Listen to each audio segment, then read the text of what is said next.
बिस्मिल्लाहिर्रहमानिर्रहीम। अस्सलाम वालेकुम दोस्तों, मैं हूं आपका फ्रेंड फ़हद। दोस्तों, आज मैं आपको ब्लॉकबस्टर ड्रामा अर्तुगरुल गाज़ी की 51 एपिसोड का खुलासा बयान करूंगा। लेकिन दोस्तों, सबसे पहले आपने मेरे चैनल को सब्सक्राइब करना है और साथ ही बेल आइकॉन को भी दबाना है और साथ लाइक भी कर देना ताकि आपको मेरी नई आने वाली वीडियो का नोटिफिकेशन मिल जाए।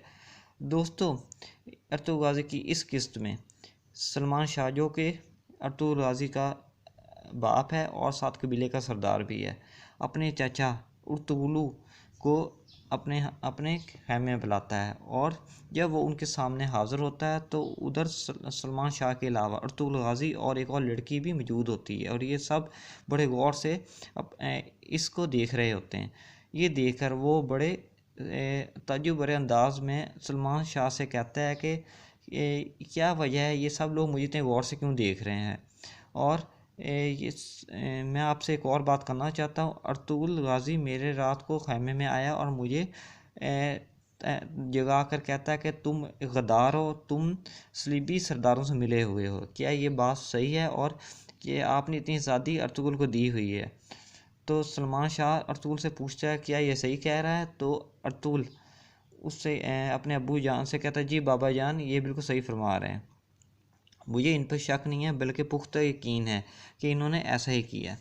और तो वो उसका चाचा अर्तुगरुल से कहता है कि तुम्हारे पास क्या सबूत है कि तुम जो बात कर रहे हो सही है। तो उस पर वो जवाब देता है कि ये मैं साबित कर लूँगा तो फिर वक्त आने पर मैं इनका सर कलम करने से भी गुरेज नहीं करूँगा।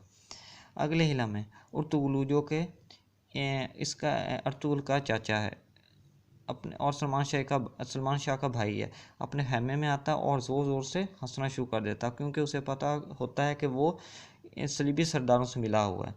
और कहता है कि भतीजे, तुम मुझे नहीं जानते, तुमने किससे पंगा लिया है। अर्तुगरुल गाज़ी कलबूची को देखने के लिए खैमे में आता है और तबीबा से पूछता है कि इनकी हालत अब कैसी है। तो वो कहती है अब ये काफ़ी बेहतर है। और वो कुलबुच्ची को देखकर कहता है कि आप मेरी बिल्कुल बहनों की तरह है। अभी वो कह रहा होता है कि अचानक इनकी बड़ी बहन भी आ जाती है और कहती है कुलबुच्ची की जो हालत है ये सिर्फ तुम्हारी वजह से है। इसको खंजर लगने से इतना दर्द नहीं हुआ जितना कि तुम्हारे कारनामों की वजह से ये बीमार हुई है।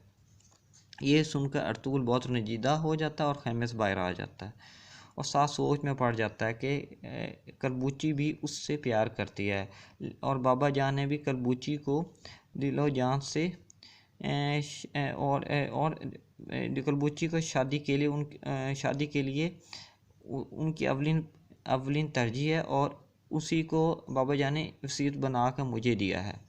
लेकिन मैं कलबुच्ची को खुले तौर पर बता चुका हूँ कि मैं सिर्फ हलीमा सुल्तान से प्यार करता हूँ, लेकिन और उसी से शादी करूँगा और उसी से प्यार करता रहूँगा। अर्तुगरुल ये सोच रहा होता है कि अचानक हलीमा सुल्तान वहाँ आ जाती है और वो उससे कहता है कि आपको मैं हमेशा प्यार करता रहूँगा क्योंकि आप उस चाँद की तरह खूबसूरत हैं और आपकी जो है प्यार उस चाँद की रोशनी की तरह जो हर तरफ समा को रोशन करती है। और हलीमा भी कहती है मैं भी हमेशा आपके साथ दूंगी और हर हाल में आपके साथ निभाऊंगी। और हालांकि बाबा जान मुझे पसंद नहीं करते लेकिन मैं हर तरह से आपकी मदद के लिए तैयार हूँ और आखिर तक आपका इंतज़ार भी करती रहूँगी। ये सुनकर अर्तुगरुल बहुत खुश हो जाता है। अगली सुबह अर्तुगरुल गाज़ी कबीले का एक और फ़र्द से मिलता है और उससे बात करता है और उसका शुक्रिया भी अदा करता है और कहता है कि मैं आपका बहुत ज़्यादा शुक्रगुज़ार हूँ कि आपने हलीमा सुल्तान के साथ बहुत बड़ा एहसान किया है। लेकिन इसके साथ साथ मेरा एक आपसे गिला भी है कि मुझे पता चला है कि शहज़ादा रुमान को आपने कत्ल किया है। आपने ये किसके कहने पर किया है? लेकिन वो इस जवाब पर टाल मटोल करता है और फिर वही बंदा और अर्तुगरुल गाज़ी को कहता है कि शहज़ादे साहब, मैंने सफ़र भी करना है इसलिए मुझे इजाज़त दीजिए, दोबारा मुलाकात होगी। ये कहकर वो चला जाता है और रास्ते में वो शहज़ादा रुमान के बेटे के पास जाता है और वहाँ हलीमा सुल्तान भी मौजूद होती है। और रुमान का बेटा उसे कहता है कि मेरे बाबा को किसने कत्ल किया। वो कहता है कि आप ये जानकर क्या करेंगे। वो लड़का कहता है कि मैं अपने बाबा जान का बदला लूँगा। ये सुनकर वो वहाँ से चला जाता है। दूसरी तरफ सलीबियों का सरदार बाबा आज़म अपने सिपाहियों से कहता है कि तुर्कों और मलहुकों में अलहाक नहीं होना चाहिए और इन दूसरे कबीलों के साथ भी इन्हें नहीं मिलना चाहिए, क्योंकि ये हमारे लिए ख़तरे की घंटी है।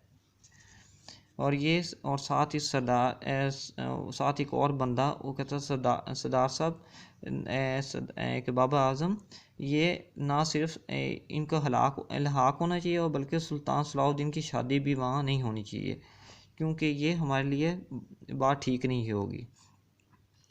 ये और हमारा साथी थॉमस जो हमारे साथ गड़बड़ कर रहा है, वो हमें समझ नहीं आ रही कि वो हमसे क्या चाहता है और हमसे गद्दारी क्यों कर रहा है।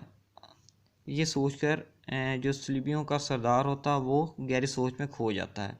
अगले रोज़ सलमान शाह अपने कबीले के तमाम लोगों को खाने पर बुलाता है और साथ ही वहाँ अर्तुगरुल गाजी भी आ जाता है और सबसे बात करता है और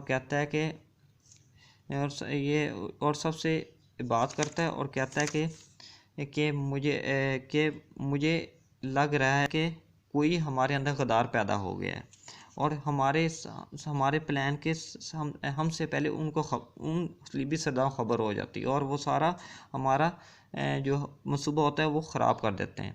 कोई ना कोई ज़ूर है हमारे अंदर जो उनसे मिला हुआ हमारे साथ गद्दारी कर रहा है।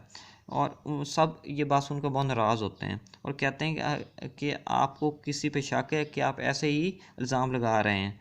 ये सुनकर अर्तुगरुल कहता है कि मुझे अपने चाचा जान पर शक नहीं बल्कि पूरा पुख्ता यकीन है।